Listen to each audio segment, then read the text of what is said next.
বেহাল রাস্তা সারাইয়ের দাবিতে গঙ্গাসাগরে পথ অবরোধ করে বিক্ষোভ এলাকাবাসীদের। বর্ষা আসতেই কঙ্কালসার চেহারা ইটের রাস্তায় দক্ষিণ 24 পরগনার গঙ্গাসাগরের মুড়িগঙ্গাটু গ্রাম পঞ্চায়েতের বামুনখালী জেলার মধ্যে থেকে প্রায় 1.5 থেকে 2 কিলোমিটার ইটের রাস্তার বেহাল দশা।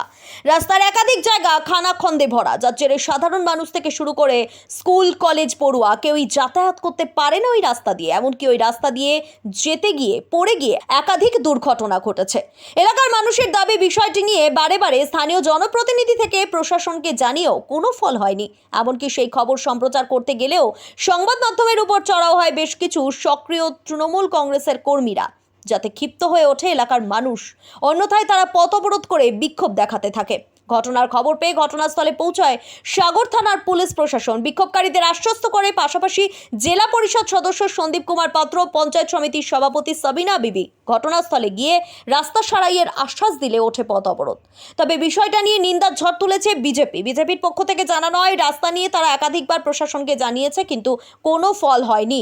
ভোট আসলেই জনপ্রতিনিধিরা শুধু আশ্বাস দেয় মানুষকে, কিন্তু আদেও লাভ হয় না বলে দাবি বিজেপির।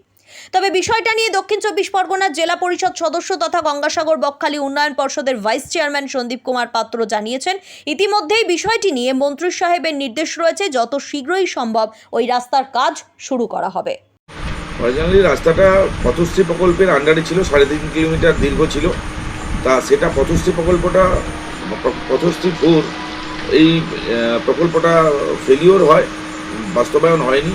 তাই প্রথম 1 কিলোমিটার হয়েছে রাস্তাটা, এবং আবার পথশ্রীর আন্ডারে দ্বিতীয় রাস্তার কাজ শুরু হচ্ছে। কালকে মন্ত্রী মহাশয় জানার পরই সঙ্গে সঙ্গে আমাকে পাঠান এবং ওখানকার পরিস্থিতি বর্ণনা করে আজকে ওখানকার কিছু অধিবাসী এখানে মন্ত্রী মহাশয়ের কাছে আসছে।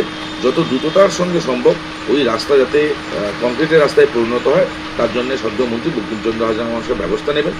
আপনারা দেখছেন news.in, একতরফা নয়, নিরপেক্ষ খবর। আপডেটেড থাকতে সাবস্ক্রাইব করুন আমাদের চ্যানেল news.in আর বেল আইকনটি প্রেস করতে ভুলবেন না।